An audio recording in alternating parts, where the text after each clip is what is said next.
Olá, gente do bem, tudo bem com vocês? Bem-vindos, bem-vindas mais uma vez aqui ao nosso canal. E hoje eu gostaria de responder uma pergunta, de uma amiga que faz a seguinte pergunta: quando Jesus diz na Bíblia que devemos amar os nossos inimigos e aqueles que nos perseguem, entendeu? E as pessoas fazem tanto mal que nos faz pecar e às vezes dá vontade de exterminá-la da face da terra. Ela pergunta o que você me diz sobre isso? Então, para responder essa pergunta, nós precisamos de conhecer 3 princípios básicos. O primeiro deles é a questão do conflito do bem e do mal. Quem criou o bem e o mal? Onde começou o bem e o mal? Segundo, é você entender a questão do pecado. O que é pecado? Terceiro, é você entender a questão da liberdade de escolhas, o livre-arbítrio, tá bom? Então vamos lá por parte então. Primeiro, a origem do bem e do mal foi o próprio Criador que criou o bem e o mal para um propósito. E isso representado em Bereshit, no livro de Gênesis, representado por essas figuras da árvore do conhecimento do bem e do mal, do fruto desta árvore e também da serpente, que foi o próprio Deus que colocou ali, que é uma metáfora, entendeu? Para a gente entender a dualidade. Então, essa serpente, ela representa o conhecimento do bem e do mal naquela árvore, né? Do fruto daquela árvore significa a ação, o primeiro erro, entendeu? Então, aí está, explicando a questão do bem e do mal. Quem criou o bem e o mal? Volto a repetir, o próprio Criador. O Criador, ele está acima do bem e do mal, mas ele, nessa metáfora, representado pela serpente, do conhecimento do bem e do mal, da árvore e do fruto, que é a primeira ação. Adão e Eva, eles cometeram o primeiro pecado, né? Representado por aquele fruto, por aquela ação, ok? Então, eles deram ouvido à voz da consciência, né? Do lado esquerdo da consciência, que foi introduzido a esse conhecimento do bem e do mal. Então, beleza, vocês entenderam essa parte. Então, por isso que é uma metáfora para nós entendermos como nós somos, da onde viemos, entendeu? Isso é verdade, isso fala que todos os homens, eles já nascem com esse conflito do bem e do mal. Mas quando esse homem, ele passa por essas fases da vida, pela inocência e pela consciência, e pelos 4 estágios da vida, que é a infância, a adolescência e adulto e a velhice, durante essas fases, né, o homem comete o primeiro erro, o primeiro pecado. Ele come do primeiro fruto, que é uma metáfora representando da onde viemos e como nós somos nesse mundo, como a vida funciona nesse mundo. Entenderam? Então, isso é representado então por essas figuras da serpente, da introdução do conhecimento do bem e do mal, por essa árvore e por esse fruto, que é a ação, é o pecado. Beleza, uma vez entendendo isso, vamos entender então a segunda fase em relação ao que é pecado. Pecados são dívidas, pecados são erros no original. Pecado está classificado em 3 fases na Bíblia BS, na Bíblia Sagrada: concupiscência, transgressão e iniquidade. Ou seja, rata, péché e avon, entenderam? Então, pecado é quando nós cometemos o primeiro erro da nossa vida, quando nós saímos da inocência, entendeu? Fomos expulsos do jardim do Éden e entramos para a consciência. Ou seja, aí nós fomos empurrados por essa liberdade de escolha, por essa dualidade de escolha, do bem para o mal. E isso está dentro de nós, está na nossa consciência. Na nossa consciência, ela é representada pelo jardim do Éden. Isso está na nossa consciência, está no nosso cérebro. Por isso que o cérebro é dividido no meio, né? Esquerda e direita.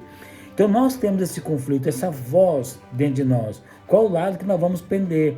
Quando essas crises de relacionamento, de pecado, de erros aparecer na nossa vida, entendeu?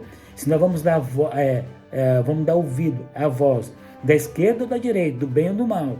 Então, foi por isso que Deus projetou a questão do bem e do mal nessa terra, nessa vida, e está dentro de nós. Essa questão de nós associarmos que o mal veio do diabo, que o diabo é o mal, isso foi inventado pelas religiões. entendeu? Quem veio matar, roubar e destruir é o próprio homem, representado nessa dualidade do mal. Então, ao mesmo tempo que você foi introduzido nessa dualidade, nesse conhecimento do bem e do mal, você agora tem a sua liberdade de escolha. Entendeu? Por isso que ela falou aqui que às vezes dá vontade de exterminar a pessoa da face da terra. Então isso fala de liberdade, de escolhas. Você pode escolher tanto bem ou mal em relação ao seu próximo. E o pecado está sempre na horizontal, nunca na vertical. Está na horizontal, porque tem a ver com os homens, com as pessoas.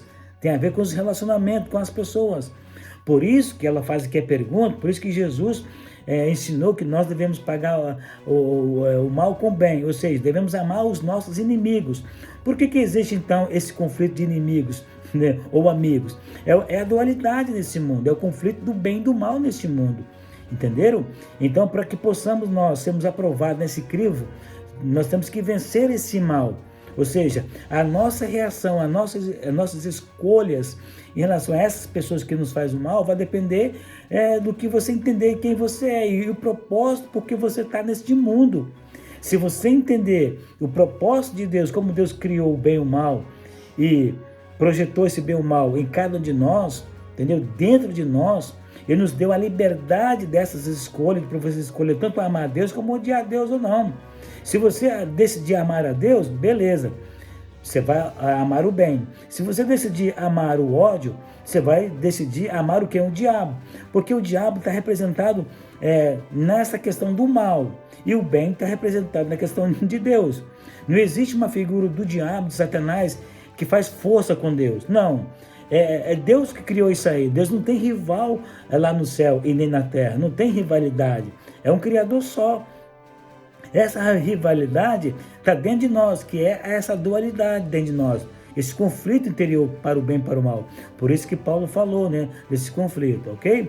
Então, eu respondi a segunda. E a terceira é o livre-arbítrio, que você é o juiz, você que apita o jogo da sua vida.